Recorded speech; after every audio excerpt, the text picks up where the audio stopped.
Ah, c'est bon. J'ai dépassé, mais apparemment ça télécharge quand même. Peut-être que j'avais arrangé, parce que ça, c'est un vieux compte. Ah, j'ai mal au cœur quand je parle de tout ça. C'est un vieux compte. Bon, peut-être que j'avais déjà plus aménagé. C'est un compte de. C'est pas- peu importe.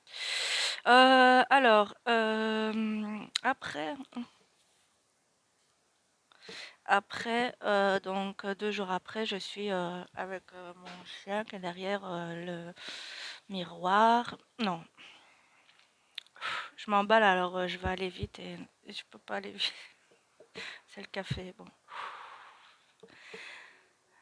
il y avait moi, l'ordinateur, le miroir derrière l'ordinateur, donc je voyais mon visage et mon chien, Largo, c'était un bosseron qui était là et je me dis mais où est passée Nona?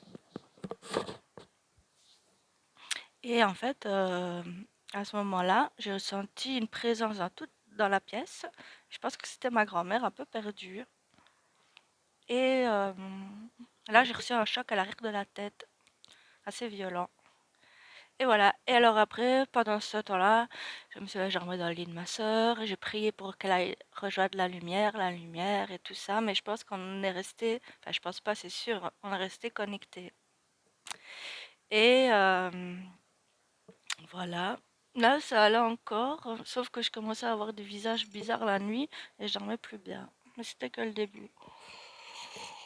Hmm, j'ai pas envie de raconter la suite, putain, c'est violent. Je vais faire vite pour la suite. Après, ça s'est amplifié, je dormais mal et tout ça, au point de péter un peu les plombs. Je crois que c'était ma grand-mère alors que c'était pas ma grand-mère. Et voilà. Et puis un jour, euh, j'en pouvais plus. J'ai pris des gélules homéopathiques qui sont censées faire passer dans l'inconscient ce que tu ne comprends pas, dans le conscient ce que tu ne comprends pas dans l'inconscient. J'en ai pris un peu trop même. Et puis j'ai été voir une amie qui m'a parlé d'une histoire avec un pendu et j'ai voulu en, en savoir. Enfin, je lui ai demandé de me raconter. Elle avait un peu peur, elle hésitait. Puis et à un moment donné, c'était une histoire assez dark déjà, hein, parce que c'était avec une histoire de spiritisme en fait qu'elle avait fait. Et ce pendu-là, il avait quand même créé il avait pris beaucoup de puissance dans la maison. Donc, il faisait péter les trucs énergétiques et tout ça. Il y avait son frère qui avait commencé à faire des crises d'épilepsie et des choses comme ça. Et puis après, moi, comme une conne, j'ai appelé ce pendu dans ma tête, je sais pas pourquoi, et je me suis détestée. Après, j'ai compris que c'était sûrement lié à. J'ai lu le homéopathique parce qu'a priori, je suis pas masochiste, ou alors si je me mets en danger ou si je fais des expériences bizarres, c'est que toujours qu'il y a une bonne raison. Donc voilà, je sais pas. Bref, je pense que ce qu'il y avait, c'est que j'étais entourée de ce que je comprenais pas. C'est qu'il y avait des entités, des choses pas bonnes, tout ça. Après, 2 ans plus tard, il y a 2, 3, 4 ans plus tard, il y a un maître Reiki qui était médium aussi, qui m'a dit que c'était lié à des entités que j'avais ramenées d'une ancienne vie, qui s'étaient pas réincarnées et que j'étais une personne avant qui luttait contre des gens matérialistes et que j'avais aussi tout ça. Et 2, 3 ans plus tard, il m'a dit aussi ce pendu-là, c'est pas grand-chose en fait, par rapport à ces trucs-là. Il est plus grand-chose. Et oui, le pendu, ça m'a mené en HP, tout ça. Mais après, c'était pire. Quand j'ai pris, quand j'ai cassé un lien avec une personne qui touchait, parce que je disais que c'était une personne qui était toxique, qui touchait qui avait déjà touché à la magie et qui a fait de la sorcellerie sur moi. Mais ça, je l'ai pas compris tout de suite. Et je suis tombée dans un noir total et il y a tout un tas de gens qui m'ont tourné le dos. Je prenais du Lormeta, non, parce que dans les baseaux, il y a plusieurs dosages. Je prenais du Temesta que je mélangeais à l'alcool le soir et c'était le seul moment où je pouvais calmer avec des infusions, je me souviens. Et j'écrivais ce qui se passait. J'écrivais, j'essayais d'analyser. ce qui m'était arrivé. Euh, En fait, j'attendais d'être calme parce que sinon j'étais dans l'angoisse et j'écrivais, bon, je vous épargne les détails, hein, mais j'écrivais ce qui se passait. Et j'étais très seule parce que je me souviens, à mon HP, il y avait des gens qui me suivaient. J'étais assez, j'étais assez bien entourée amicalement et je faisais de la salsa. Quand je faisais de la salsa, je buvais plus, donc je faisais la salsa 3 fois par semaine. J'adorais ça. Mm. Et voilà, et là, je me retrouvais toute seule. Et ma famille, comme si tout le monde me méprisait, comme si j'avais fait quelque chose de mal. Et donc, je me suis retrouvée de plus en plus seule. Même d'autres amis en dehors de la salsa m'ont plus doucement lâché. Et moi, j'étais dans un brouillard noir en permanence. Je savais qu'un jour ça s'arrêterait, mais j'y croyais pas vraiment tellement c'était violent. Bref, j'ai finalement réussi à arrêter certains médicaments. J'ai un psychiatre. J'ai eu beaucoup de chance avec les psychiatres parce qu'ils étaient tous ouverts à ça, ceux que j'ai rencontrés. Ou s'ils l'étaient pas, j'en parlais pas. Mais j'en ai eu vraiment qui m'ont suivi pendant au moins plusieurs mois et qui m'ont aidé pour ça. Et il y avait notamment Philippe Van Merbeek, qui était la première personne, on va dire, reconnue dans le métier, qui disait, qui a entendu ce que je disais et qui m'a dit, ce que tu as, c'est bien, mais il faut fermer tout avec le négatif, il faut garder que le positif par rapport aux portes et tout ça. Et puis après, il s'est axé pour aller voir mes problèmes plus psychologiques, quoi. Mais je sentais qu'il me croyait, tout ça, que j'étais entendue dans ce que je vivais, euh, de ce que les gens ne reconnaissaient pas, ou en tout cas, quand ils le reconnaissaient, c'est comme si c'était de ma faute. Voilà. Donc déjà, ça m'a fait énormément de bien. Ça m'a beaucoup aidé. Et alors, voilà, j'ai continué à avancer. Ta, ta, ta, ta, ta. Il y avait des thérapeutes qui voulaient pas m'aider. Alors, parce qu'ils disaient que j'étais trop sombre. C'est vrai que j'étais assez sombre, mais à l'intérieur de moi, je sentais ce qui se passait. C'est-à-dire, j'étais jamais en mode possédé, mais je me souviens que j'étais en décorporation. Donc, j'étais plus dans mon corps et pendant des mois, je pouvais plus me regarder dans un miroir. Et quand je me regardais dans un miroir, je faisais des fuck au miroir. Et j'avais très peur pour ma famille aussi, par exemple. Il y avait des entités qui n'étaient pas, donc j'étais pas possédée, mais j'étais influencée par elles, par exemple. Elles me faisaient, euh, elles me faisaient peur. Si j'avais aucune colère envers mon petit frère, je me souviens, mon petit frère que j'aime et que j'aime toujours, il y a eu de la distance depuis énormément. On discutait tranquillement tous les deux. Et je voyais que cette entité, j'avais aucune colère contre lui, me faisait. Donc on aurait pu se dire, ah peut-être, mais non, déjà, j'ai jamais eu d'instant de violence, même en étant en colère. Oh, s'il y a peut-être une ou deux personnes que j'ai envie de tuer, mais des trucs comme ça, comme l'exemple que je vais vous donner jamais. Et en plus, à ce moment-là, j'étais pas du tout en colère contre la personne. Et je me voyais prendre le couteau et lui enfoncer dans la main. Et c'est pas marrant. Et tout le temps, il jouait là-dessus et tout ça. Les lames de rasoir dans la douche. Alors, me faire peur avec des machines à lessiver. Essayer de me faire. Enfin, voilà. Plein de choses. Essayer de me. Parce que de me guider. De mal me guider, de se faire passer pour un guide alors que c'était pas un guide. Je me suis aussi fait poursuivre par le pendu. En fait, le pendu, il était dans mon ventre parce que j'avais subi un avortement. C'est violent. J'avais subi un avortement et donc je l'avais dans mon ventre, pendu.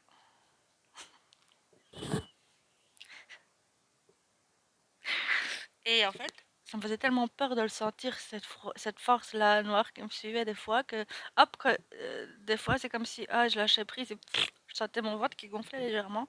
Et en plus, je voulais un bébé. Je sais pas si tout ça, il y avait de l'inconscient qui jouait parce que ouais, j'avais toujours pas vraiment bien digéré cet avortement. Et en fait, le pendu, bah, il était dans mon ventre. Et des fois, ça me tranquillisait limite plus qu'il soit dans mon bide, plutôt que de pas savoir où il allait, pas savoir quand il allait débarquer. Enfin, c'était assez trash. Alors, je me souviens, je mettais mes pieds dans le. Enfin, je tentais plein de techniques pour m'en libérer, tout ça.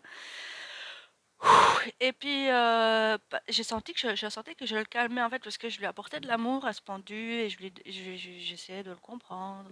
Je mettais mes pieds dans le bol du chien, ça se calmait et tout. Et c'est pour ça que c'est pas devenu un ami, mais à un moment donné, à peine toxique. Quand j'étais 2-3 ans après, j'ai le maître Reiki, il a fait partir et il a dit, ben, c'est pas grand-chose ça. Je dis quoi? Ah, ben, j'étais pas mal dans le déni parce que j'avais pas compris encore qu'il y avait vraiment des trucs que j'étais un peu une cible, quoi. Parce que moi, je me voyais comme une petite merde. Enfin, une petite. J'avais pas tellement une bonne. J'avais eu un petit peu, comment on appelle ça, l'ego spirituel, un peu 2-3 mois avant que ma grand-mère ne décède, parce que j'avais des intuitions. D'abord, je croyais que j'étais folle, et puis après, ben, je me rendais compte que j'arrivais à savoir des choses à l'avance et tout ça, et que je dotais comme une femme avec au super pouvoir, mais c'est retombé. Ça a été la grosse débandade quand ma grand-mère. Quand j'ai fait cette connerie avec le cœur de ma grand-mère, là. Hmm.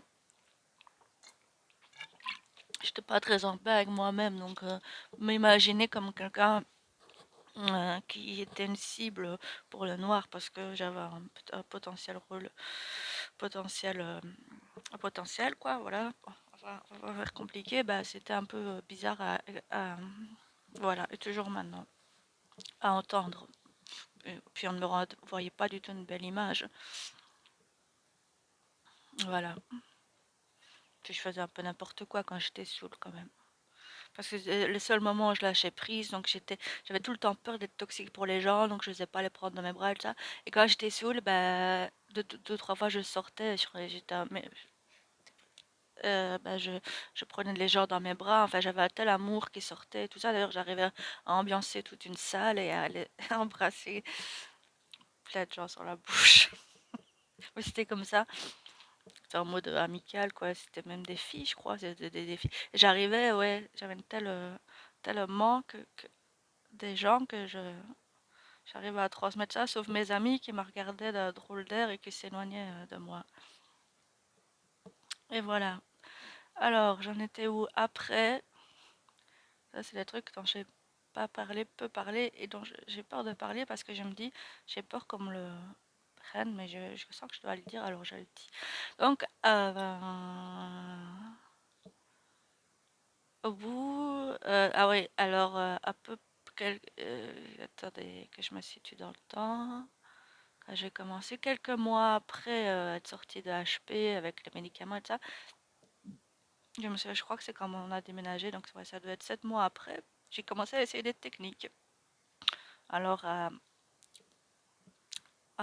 j'invoquais les arbres parce que je me disais une pierre de protection chez moi, c'est pas suffisant. Moi, je veux pouvoir être protégée. Pas pourquoi déjà encore l'ambition, la prétention, appelez ça comme vous voulez. Je voulais être protégée des trucs à grande échelle pour tout le monde. Pour le monde entier, parce que je me disais, les petits trucs de protection, ça ne me va pas. Et je savais pas ce que j'étais du tout en train de foutre. Mais en tout cas, la nature me répondait. Donc, j'invoquais l'eau, j'invoquais les arbres. Après, j'invoquais la nature. Et petit à petit, j'ai développé un truc, un lien avec. Et c'est marrant parce que j'invoquais l'eau sans savoir que c'était. Ni savoir si c'était de l'eau qui venait de l'eau terrestre ou si c'était de l'eau. Comment dire, une image, je sais pas. Je savais juste que ça marchait et ça marchait bien. Et puis il y a des choses que je vais taire, mais je vais continuer. Donc voilà, j'ai continué. Je vais continuer à parler, je veux dire, mais il y a des choses que je vais pas dire. Et puis j'ai toujours j'ai mon pouvoir qui a grandi, mais aussi mon à chaque fois toujours des défis, des attaques, des trucs, des machins. Mais en tout cas, j'envoyais, voilà, c'est ça que je dois le dire, j'envoyais, je le faisais pour moi, et puis après, je l'envoyais au monde. Je disais, ah, et ça marche pour moi, je vais l'envoyer au monde.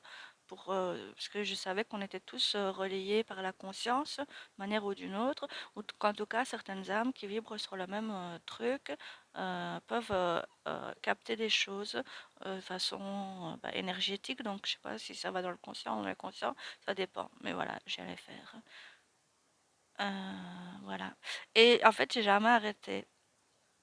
Et je vais laisser comme ça. Et j'ai appelé ça la Divine Alliance Infinie. Et, euh, et, euh, et tous les jours, je fais des invocations.